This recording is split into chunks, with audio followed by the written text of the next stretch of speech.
Okay, eto na guys, ang isa sa pinaka-face card ng Great Man of the Universe Philippines representing Baguio City.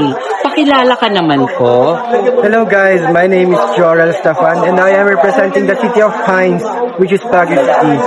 Okay, so paano mo pinapanatili ang confidence at humility sa gitna ng kompetisyon?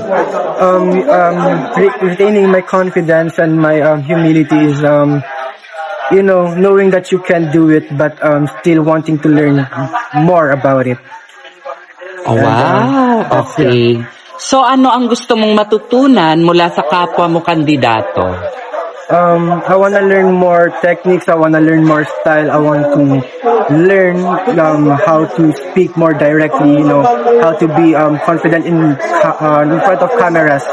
And they are teaching me a lot, and I am learning a lot from them.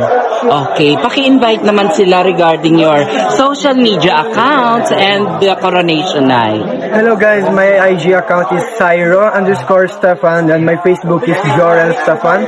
And just wait on the date, but the sure thing is on May, it's the coronation night, and I wish and I hope you guys support us all. Okay, good luck! Thank you so much. Thank you so much.